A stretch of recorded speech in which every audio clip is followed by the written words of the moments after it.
Hello everyone, welcome to our Let's Play series of Planescape Torment. This is Colonel RPG as usual, and I am very happy that you chose to join me today as we explore the Hive. This place is, I suppose, a district of the city. What was the name of the city? A sigil? I think so. Let's have a chat with some of these Hive dwellers. Life in the Hive is a wretched mess, I tell ya.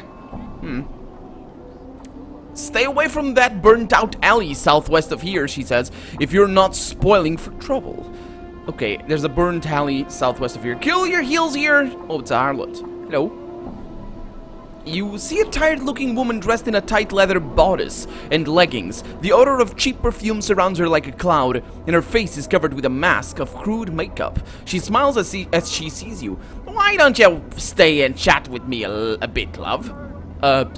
Greetings. The woman looks coyly at you. Now you look to be a blood... What?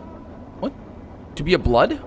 Oh, okay, there's a lot of words in this game. A lot of words that are not immediately obvious what significance they have. Now you look to be a blood who's lost something. Mayhap I can help you find it, Cuta? Yet she smiles slightly. Oh? What good fortune, says Morte. We probably lost what we're looking for back at your kip, miss. What are you going on about, Morte? Well, maybe you can help me find what I'm missing, miss. Her tone becomes businesslike. Aye, love. Now there's the matter of finder's fee. I see. How much? Some coppers for a glance at what you're missing, and 10 coppers to actually find what you're missing. Oh, I see where this is going. Yeah. Never mind. I'll find what I'm looking for on my own. Thanks. Chief, says Morte, can you sport me some jink? It's, been a long time, it has. Well, suppose it can't hurt. The woman breaks in. It's twice the cost for the Mimir. The Mimir? What? Okay. Or any other degenerate. Yeah, Mimir? Mimir's a talking encyclopedia. That's me, Chief. I see. Well, don't say it, Morty. From the looks of her, I'm probably saving you from dying twice. No, wait a minute. Yeah, let's go with that. May a pox shrivel ye innards, she says. You have the stinking fashion sense of a goat turd, and you're twice as ugly. New taunts, alright. New taunts, huh? Yeah, Morte stares hypnotized at the harlot, as the harlot lets loose a stream of obscenities. At the end of the verbal avalanche, Morte is silent for a moment, then turns to you. Whoa, Chief, got a few more taunts or the old arsenal? He turns back to the harlot, who is catching her breath. I'm also in love. Okay, well, that was interesting. How about you, Hive Thug? You see a heavy-set looking man. He has a stone-faced expression. Greetings. The man looks at you for a moment, grunts, then raises his hand, revealing a wicked dagger. He smiles evilly and begins twirling it in a menacing arc. Farewell. Oh no, he's attacking me. Okay, well, that sounds like a... Oh boy. I was gonna say that sounds like an easy thing, but then again, maybe I should rethink my approach here. Well, he's dead, so... My approach has been rethunk. No, we're good. Shut up. It's all fine. We're not gonna get ourselves into too much of a battle or fights, are we? Oh, he's running away! Oh, that's interesting. It doesn't turn into a yellow thingy. Okay, I'm gonna use Morty to try and flank him, because he's clearly not of sound mind. What is he? What is he doing? Well, he's dead. Just look natural. Casual. Done. not natural. Casual. Okay. Yeah. Did anybody stole my... No, nobody stole my things. We got a bronze bracelet. We're really gonna need to go to the market right away or somewhere. No, so she doesn't really have anything. There's a frightened hive dweller. You see a man in tattered clothing. As you approach him, he suddenly stops and begins to look around, frightened. Greetings. The man looks startled, then takes a step back. Hey, what you be wanting, Cuter? Oh, Cutter? Not Cuter. She called me Cutter. Yeah. His voice is shaky, and he seems taken aback by your scars. I have nothing on me, so I don't, and my rags are not worth the trouble, he says. Calm yourself. I'm not here to rob you. I had some questions. He keeps a safe distance, and his eyes dart from side to side, as if expecting something to step out of the shadows. Question, he said. What might those be? So can you tell me about this city? What you want to know about Sigil, then? Yeah, what is this place? The city of doors, the cage, place where all doors lead to and from, center of the plains, and gets most of the backwash from all the places too. Some say this is where everybody ends up at one point or another. City of doors. Yeah, hi. You see, Cutter. The city is, and he frowns as if struggling with the words. The city's got a batch of doors scattered through it, and you see, the doors. And he frowns again, then sighs. The doors.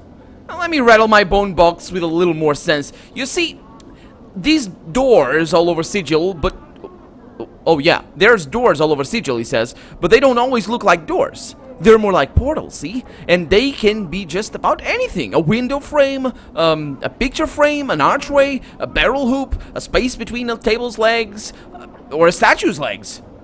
He sounds like he's very... or a statue's legs. It could be any legs for all I know. You're saying all...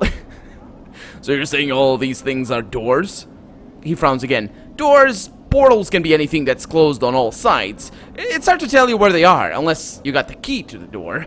That how you get here, Cutter? Through a door? What makes you say that? Well, you don't act like you're from round Sigil, see? Yeah, what are those keys you mentioned? Well, each door's got a key, which makes it open, see? Most time, well, there might be doors without keys, but you wouldn't be able to tell they are doors because you don't have the key. Because that makes sense. Let's save that for later. Most times, he says, you won't even know a door's around you unless... Yeah, that's one. Unless you got the key. Then the door... Oh, but wait a minute. He said most times. Which means that there are, indeed, doors that open. But all of them... Okay, yeah, all the doors have a key. Okay. Unless you got the key, he says. Then the doors open, and you can step through and take your chances. Trick is, you know how I was saying that doors can be anything? Well, so can keys. They could be a tune you hum to yourself near the door, a thought you be having about pastries, or a little jig you do, or maybe the key's an object, like a piece of glass, or a cobblestone, or a broken tooth, anything. Yeah, sounds pretty confusing. You get used to it, you do. So where do all these doors in the city go to? Doors can go anywhere, Cutter. Some, I still have a tendency of saying cuter for some reason. Some don't even lead to the same place twice. You see, such is the way in the number of the doors that they lead to almost anywhere in the plains. Anywhere. It's just that there are so damnable many of them, it's hard finding one that takes you right where you want to go. Okay, so before you asked if I came through one of those doors... Oh, okay, I asked that already. Let's see. Can you tell me about Sigil? The city. Okay, he goes back to those questions. Because those two actually lead to the same place. Okay. Can you tell me about these slums? And he looks at you warily, and his brow furrows in confusion. What you wanted to know about the hive, Cutter?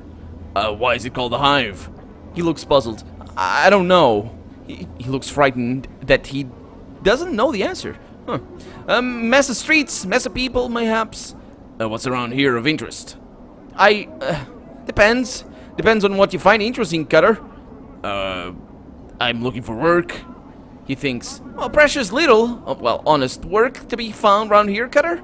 You can hunt some brain vermin for some coppers, pass them off to the branch office of vermin for some jink.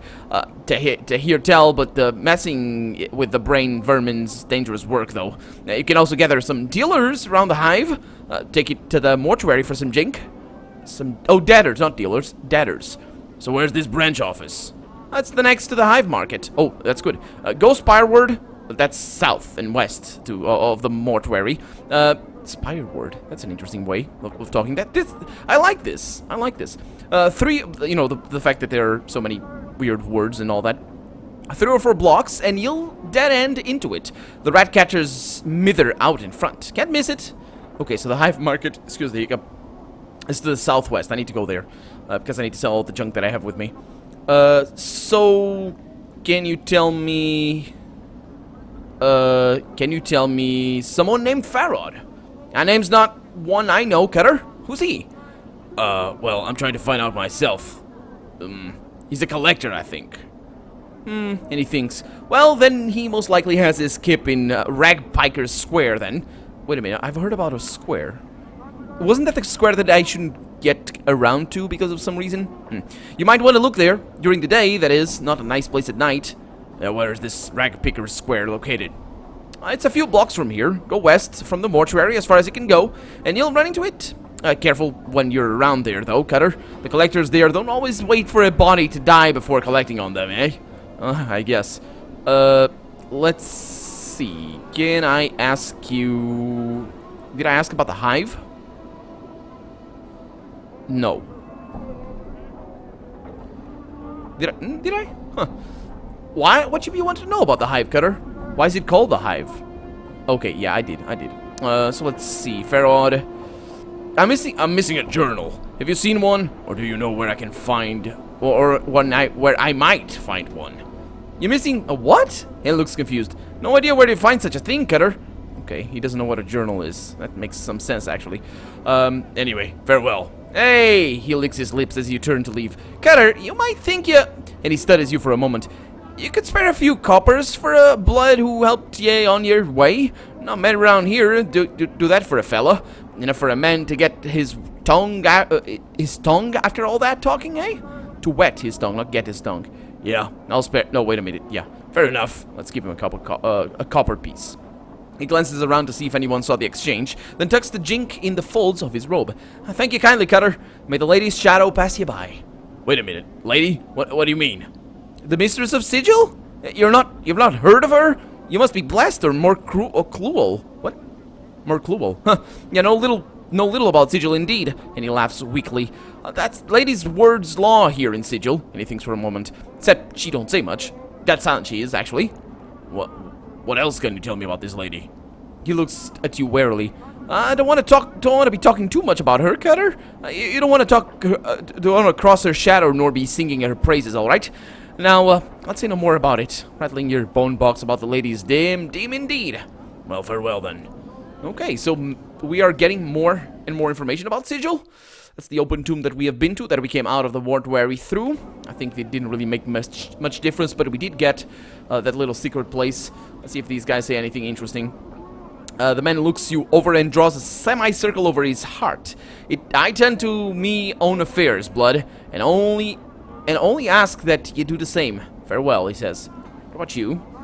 The woman seems to recognize you instantly. Oh, wait a minute. I'm gonna need to talk to everybody. Literally everybody. Okay, there's a couple of guys I think that I missed up there. The woman seems to recognize you instantly. She steps back in horror. After all this time, you bastard!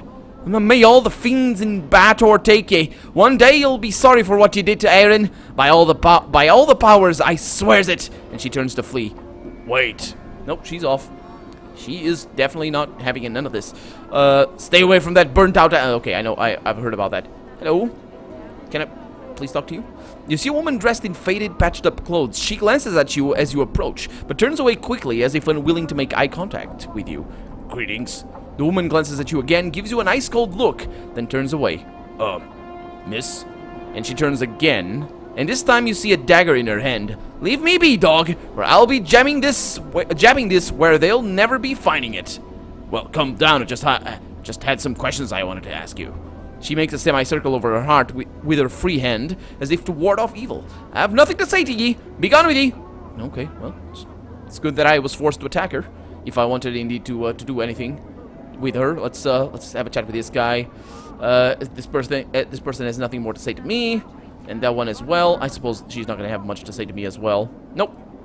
Pass on by is the option that I chose. Okay, so talking to everybody we are. Life in the hive is a wretched mess, I tell ya, says that guy. The woman raises her eyebrows as you approach her. I keep to myself, Burke, and it looks like you ought to be doing the same. Keep out of trouble for a bit, fare you well. At least she's polite. She's polite. Didn't have anything to tell me, but... Ooh, what is that? What? A guy named Dabas? Or... that's a thing. You see a tall creature with a shock of white hair. Its skin has a greenish cast, and a pair of goat horns protrudes from its forehead. It is dressed in long flowing robes and appears to be floating slightly above the ground. Greetings. The creature turns to face you, and a series of symbols appear around its head. The symbols have a slight glow about them, and they just hover there. This is weird. Wait a minute. A series of symbols appear. Oh, the power's sake. Oh, for the power's sake, he says. Piking dabas. What? No, wait a minute. That's not him. That's Morty talking. What's wrong? Yeah, he's a dabas. They speaking rabuses. These annoying word puzzles. If you don't know what he's saying, then we better find a native or other way to communicate with him. If we want to. An annoying bunch. I bet they can speak. They just would rather piss everyone else off by trying to puzzle out what they're saying. Oh, what's a dabas? A chant is their what? Chant is their janitors for the Lady of... oh, Chant, like, word is the... That's such a cool way of saying it.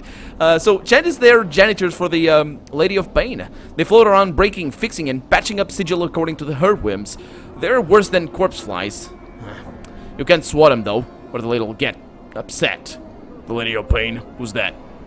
She runs this city. You'll know if you see her. She's got these blades around her face. She's about the size of a giant, and she floats off the ground just like these guys. And he nods at the dabas who is looking at you both. Nobody knows much about her. She doesn't speak much. All you need to know is that you don't want to make her angry. If you see her, my advice, run. I see. The dabas waits patiently, its hands tucked into his sleeves. A series of symbols materializes above its head, then they vanish and a question mark appears. Let's try to strike up a conversation, see if you can translate what the dabas is saying. You ask the dabas several questions, trying to get a feel for the rebuses that appear above its head. It is extremely patient throughout your discussion, giving you easy sentences to translate. After a few minutes, you start to get the hang of it. It feels like you've done this before. So maybe you can help me. Dabas waits. Who are you? The dabas inclines his head slightly, and a stream of symbols appears above his head. I am Dabas, he says. Okay. What are you doing? A batch of symbols appears above the Dabas' head. I attend to my duties. Well, very descriptive indeed. So can you tell me about the Lady of Pain? A lone symbol appears above the Dabas' head. This one shows a metallic female mask, with blades coming out of the sides. Just looking at the ghostly image makes you uncomfortable. Okay. Farewell. The Dabas bows slightly. Symbols swirl around its head, then he turns away. But I couldn't see what those... Oh, there they are! Huh. I thought it was like a sort of an aura or something at first, when he said, like, the symbols. But that was because they have this, that thing of drawing a semicircle above their heart for some reason. So I wondered if it was the same. Greeting. Greetings. He turns to face you, the symbols appear, let's see, so it's basically the same thing. Farewell, I'll see you later. So there's just a bunch of Dabases around. I'm still gonna have to talk to all of them. And healing myself, good stuff, over time. And we have a small dwelling with wife of Angyar. And Angyar over there. It's interesting. Wait a minute. That's not... Is that an actual human? It is. Hello, miss. Can I talk to you? This woman looks to be in her middle years, and her hair has streaks of gray running through it. Lines of worry crisscross her face. As she sees you, she seems torn between asking you to leave and calling for the men at the table. Greetings. You'd best leave, for I call my husband. He won't take kindly to ye having barged your way into our home. Calm down, I just had some questions. She glances towards her husband, worry in her eyes. I have not the time, stranger. Do not be troubling me with such things. Excuse me, are you all right? Me? She seems surprised. Oh, aye, and she lowers her voice. You'd best leave. My husband has not been himself of late. You'd best not provoke him with your presence. What's wrong with him? He's been out of sorts of late. A touch of the cough, maybe. And she gives an unconvincing half shrug. What's really wrong with him? I think he's done something he regrets. And her worried expression melts into despair. I think he signed one of the dead contracts. I cannot imagine what possessed him to do such a foolish thing. Dead contracts? The dead, the dustmen, they have contracts that give them the right to someone's body after they die. What do the dustmen do with a body after death? Animate it with her black magics, turn it into one of the walking dead, make it a worker till... Then she looks at her husband helplessly. Till it rots away. Why did your husband sign such a thing? He may have been goat eager? Yeah. He may have been goat eager to bring home some more jink than custom. He's prideful, but I think he's hurt himself more than by doing so. Well, can this contract be undone? She looks at you surprised, then sighs. I've tried. I've spoken to the dustman he did the signing with, but he's cold and chill, like all the dusties. Even he lectured me on me husband as if I had no right to try and help him, and her lips become a tight, thin line, as if picturing the dustman's face. He was cold, cruel, he was. Yeah, I'm pretty sure he was. So let me see what I can do. Who was this dustman your husband signed a contract with? The Dusty calls himself Gravesend. I know not his first name. He has a table at the Dustman Bar in the Hive. Gathering Dust, I believe the place is named. That's an interesting, it's an interesting name. You can most like find him there, trying to get more people to sign his contracts. Yeah, I'll seek him out then. Where's this Gathering Dust Bar? Updated my journal. Head out the street outside, go to the memorial stone, then head south and west from there. And she taps her finger against her chin. Yeah, you should run right into it. There's one of them. Walking corpses out front. And her face wrinkles in disgust. Very well. I'll go see what I can do.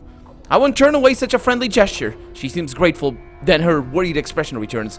But I must ask you not to let on I asked you to do such a thing. My husband has a terrible temper, and if he were to find out...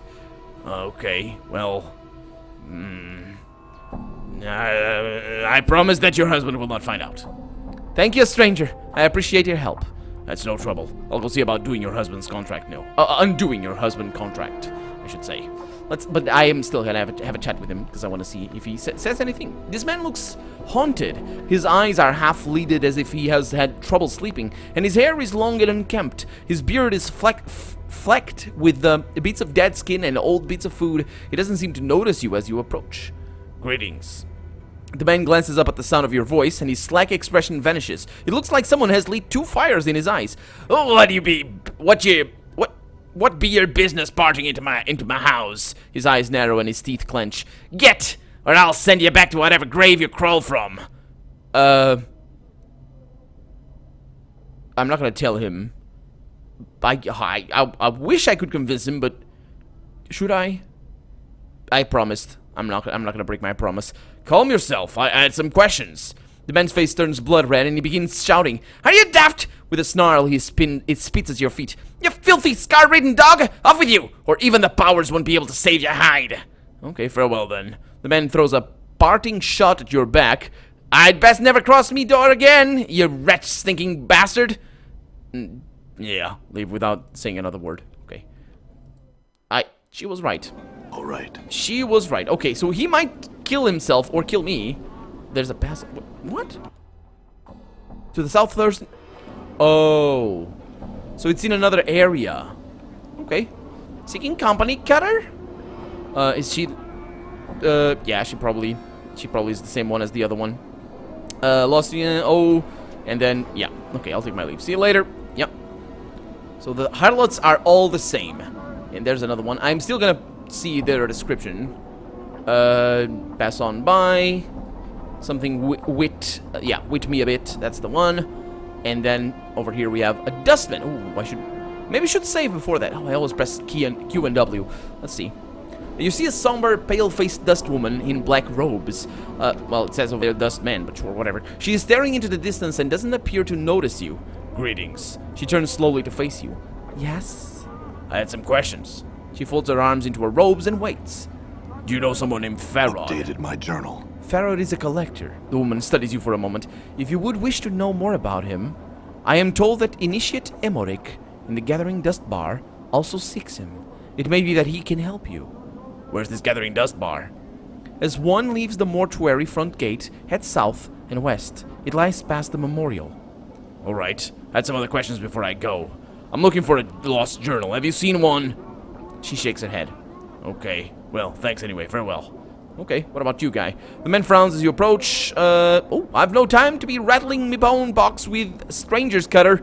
Besides, not generally safe to do so in the hive. Fare you well.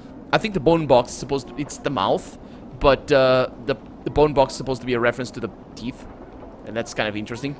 Ooh. She's different. Oh no, she's the one that we talked to before. She didn't want... Yeah, she didn't want to talk to us. And over here we have a hive dweller. No, that's another one. Okay, good stuff. Hannah? I know who she is. And also recognize her. Quite recognizable figure, I would say. Let's have a chat with her. Bike off. What? Bike off right off the bat? You see a striking red-haired girl dressed in leather armor. Her right arm is covered with a series of interlocking plates that look as if they were taken from the skin of some creature, and a horned shoulder piece protects her left arm. Oddly enough, she has a tail that is flicking back and forth as you watch. Greetings. The girl ignores you. Who are you? The girl sneers, then makes an obscene gesture with her tail. Back off, you clueless sod.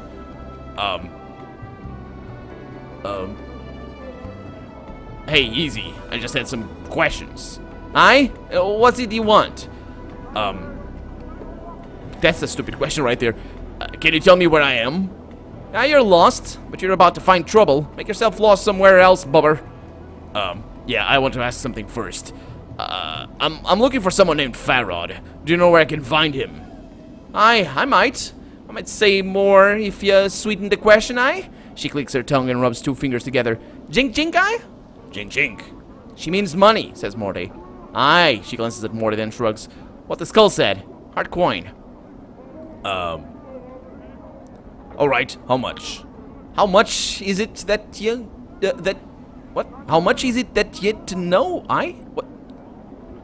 Oh, how much is it to you to know? Yeah. She studies you, then folds her arms. Come on, I haven't got all day. I haven't.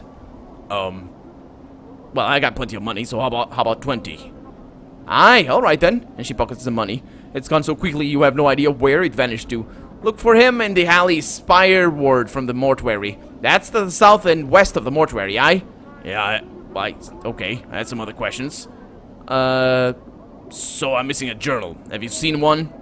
She looks at you strangely. Nah, I've seen nothing like that. I haven't. Okay. Thanks anyway. Farewell. Aye, back off or to whatever you came from then. Farewell to you too. I know dadders today said walking ones looks like. Yep. I know she's a companion, but she didn't want to join me. Interesting.